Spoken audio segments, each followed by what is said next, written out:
एक बार की बात है, बादशाह अकबर के दरबार के बिल्कुल सामने एक ढाबा हुआ करता था। यह ढाबा सोहनलाल चलाया करता था। इस ढाबे पे हमेशा भीड़ लगी रहती थी। इस ढाबे पे नाश्ता, चाय, पान, काफ़ी चीज़ें मिलती थी। लोग जिन्हें दरबार में काम होता था, वो भी इस पे आते थे, और जिन्हें दरबार में काम नहीं होता था, आते जाते लोग भी इसी ढाबे पे नाश्ता किया करते थे। कई दिनों से सोहनलाल की नज़र एक आदमी पे थी, जो रोज़ वहाँ ढाबे पे नाश्ता तो करने आता, लेकिन दरबार के अंदर नहीं जाता था। एक दिन सोहनलाल ने उस आदमी से पूछ लिया, भाई, तुम कौन हो? तुम यहाँ रोज़ आते हो, लेकिन मैं देखता हूँ तुम दरबार के अंदर नहीं जाते। क्या बात है? कुछ काम है तुम्हें? वह आदमी बोला, मैं बहुत दूर गांव से आया हूँ। यहीं पास में एक किराए के मकान में रहता हूँ। मैं सोच रहा हूँ, कुछ काम अगर मिल जाए दरबार के अंदर तो ठीक रहेगा। सोहनलाल मन ही मन मुस्काया और सोचने लगा, दरबार में काम? इसके चाचा अंदर बैठे हैं जो इसको काम देंगे। उस आदमी ने सोहनलाल से पूछा, क्या हुआ भाई साहब, आप कुछ सोच रहे हैं? नहीं नहीं, मैं कुछ नहीं सोच रहा हूँ। कोई बात नहीं दोस्त, तुम्हें काम मिल जाएगा। इसी तरह वह आदमी रोज सोहनलाल के ढाबे पे आने लगा, और अब उसकी और सोहनलाल की अच्छी दोस्ती भी हो गई थी।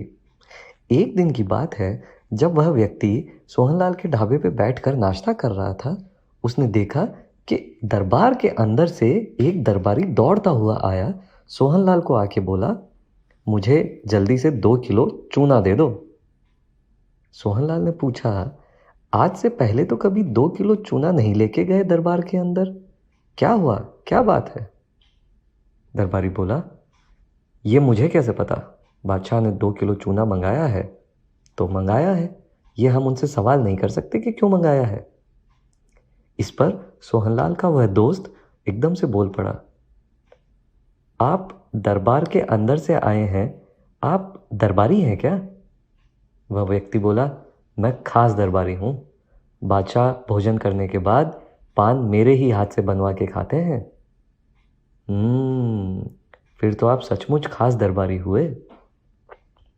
क्या आप ये बता सकते हैं कि बादशाह जब ये चूना मंगवा रहे थे तब गुस्से में थे? ये मुझे कैसे पता चलेगा, क्योंकि मैं तो बादशाह की तरफ नज़र भी उठा के नहीं देखता हूँ। अच्छा, मुझे ऐसा लगता है दरबारी साहब कि बादशाह ने आपसे कुछ और मंगाया होगा जो चूने जैसा दिखता होगा। आप कहीं गलती तो नहीं कर रहे हैं? हो सकता है बादशाह नाराज़ हो जाए। इस पे दरबारी बोला, मैं तो सोहनलाल की परीक्षा ले रहा था, हो सकता है बादशाह ने कुछ और ही मंगाया हो।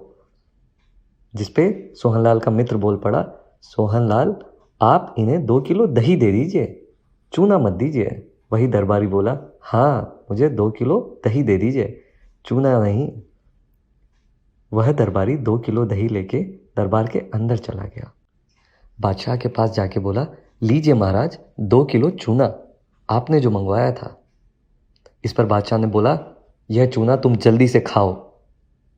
वह आदमी कुछ समझ नहीं पाया, और धीरे धीरे करके वह 2 किलो चूना, जो कि दही था, खा गया। बादशाह ने देखा कि इसे तो कुछ नहीं हुआ है।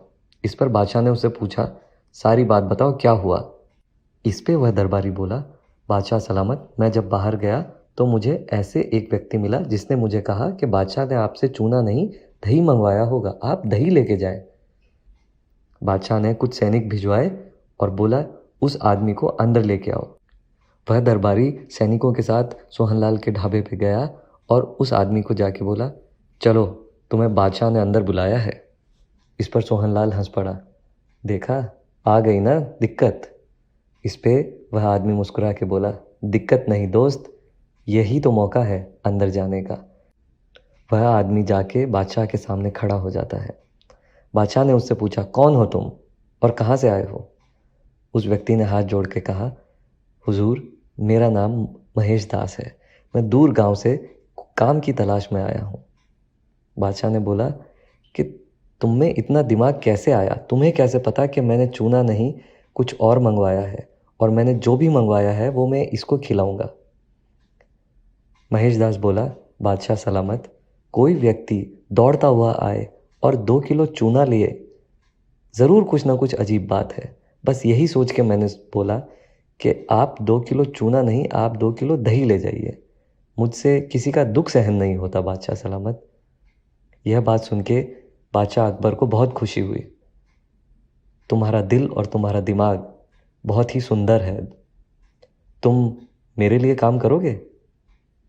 उस पे महेशदास बोला, बादशाह सलामत, आपका हुक्म कौन टाल सकता है, मैं आपके लिए ज़रूर काम करूँगा।